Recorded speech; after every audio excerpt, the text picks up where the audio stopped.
Star Wars The Acolyte Episode 6, where we find out that Osha is a massive pervert.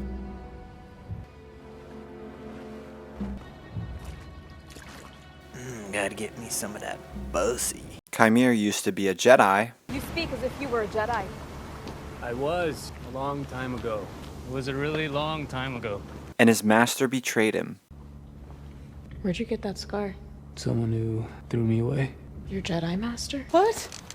But how old is Qimir, and who is this Jedi Master that threw him away? Well, it's gotta be none other than Vernestra Rwoh, the Green Being herself. The hints to this being the truth are in episode 1, when Vernestra says to Sol that she remembers when he was a youngling, I remember when you were that small. You were so shy. implying that she is much, much older, making her old enough to possibly be Qimir's master a long time ago. The second clue being in episode 4, when she identifies May's fighting style as obviously being from an ex-Jedi. You think a Jedi taught her? Even a hologram can tell me that.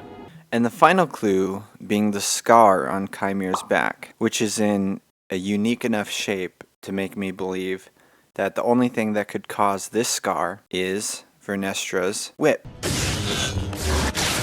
which is foreshadowed right after the scene where Osha asks where he got the scar. Where'd you get that scar? This is confusing because it would make Vernestra a villain somehow and imply that she is going to cover up the existence of the Sith by the end of the show. Some have speculated that she'll end up killing the rest of the Jedi to cover up Qimir being her ex-Padawan. But this leaves us with more questions, like, what is Qimir's relation to the witches on Brendok? It's hinted in episode 5 that he possesses powers that are related directly to the Coven in getting into Jedi's minds.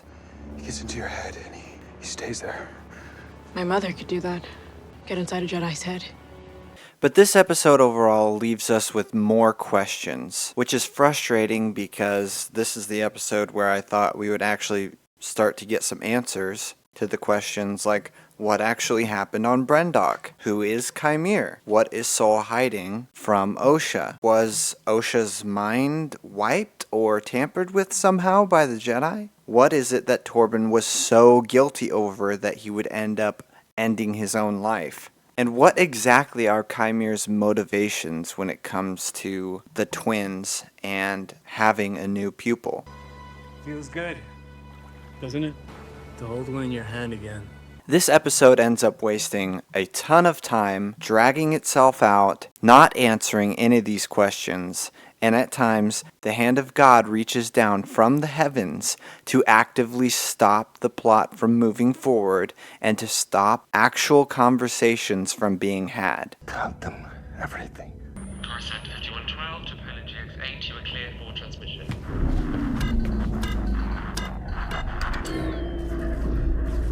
We get even more teleportation in this episode, where Osha and Qimir somehow teleport to another planet at the same time as Sol and May are boarding their ship and taking off into orbit. At the same time that's happening, Osha and Qimir are in the middle of the forest 3 hours away from their ship. Yet somehow they get to their ship, fly to another planet, and have time for Qimir to make some soup and dress Osha's wounds. Yet in that same amount of time, Sol and May can't even take off in their ship and fly out to orbit. It's ridiculous. The passage of time and teleportation is so screwed in this show. I have trouble just keeping track of how all of this story is supposed to be playing out. If I were to guess where the show is going after episode 6, I would think we're going to end up back on Brendok to get our answers. And in that time, we're going to get the flashbacks that's going to bring Mother Anastasia back onto the set.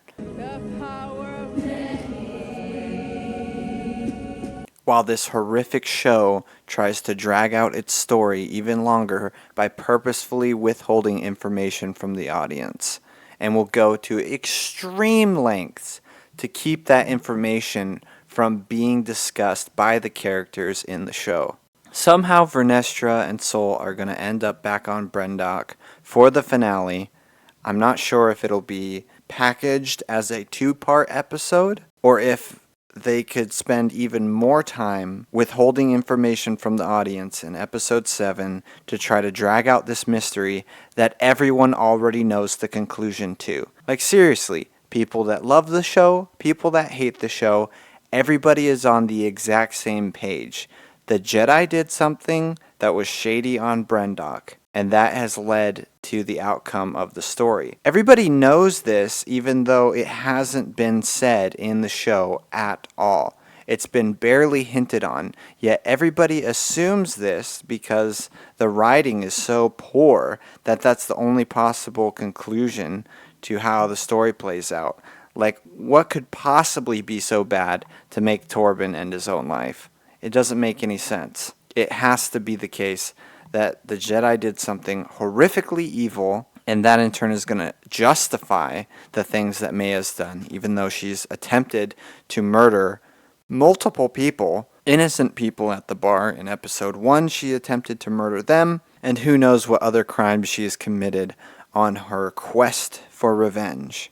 But those are a few of my thoughts on episode 6. All things considered, it's another filler episode, just a giant waste of time, similar to episode 4, where the characters do nothing but say a few things that only make us ask more questions. We don't get any answers. Yet again, we have many new questions that need answering. And my assumption is that Master Venestra will be the person that brings this story together and ends up having to kill everybody at the end to keep the Jedi's secrets safe, the Sith's secrets safe.